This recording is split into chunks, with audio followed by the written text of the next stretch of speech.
Can you survive a collapse at ridge height? Today, I'm going to teach you the split-second moves that really matter. Ready? Here we go. I have a video from a dear friend of mine, and he sent me this video of this awesome collapse that he took in France. He's flying along here. He's on the bar. It looks like full speed bar because you can see the pulleys are overlapped here, and there's this loop of webbing sticking out. Rear riser input here to catch this collapse. It happens pretty fast.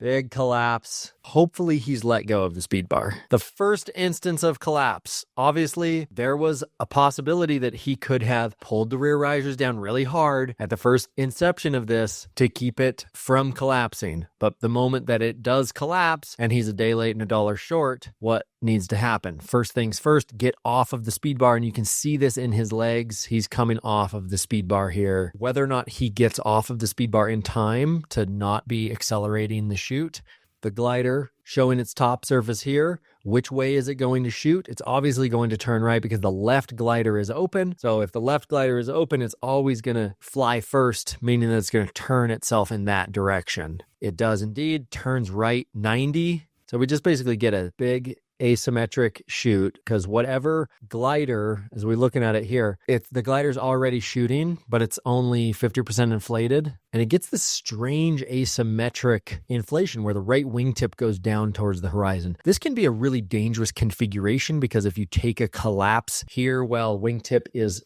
low, basically what happens if you fall towards that wingtip, then the wingtip can just stack itself into the lines and it makes cravats that are super, super sticky that don't come out with stalls. Luckily, that's not what happens, and he continues to pull the brake for as long as he needs to. Sebrand told me that his thoughts going through his head here was that he was low, and then when he took the collapse, he needed to just go hands up and deal with a really hard chute so that he didn't deal with a messy stall. This is wise. Sometimes in this configuration, if I'm really high, I'm going to get on that left brake and I'm going to really make sure that that left wingtip stays away from the lines on the other side. His glider comes out forward. And look, it's still going down towards the horizon. He's still pulling brake. He's still pulling brake. Now that right wingtip, you see how it's curling here?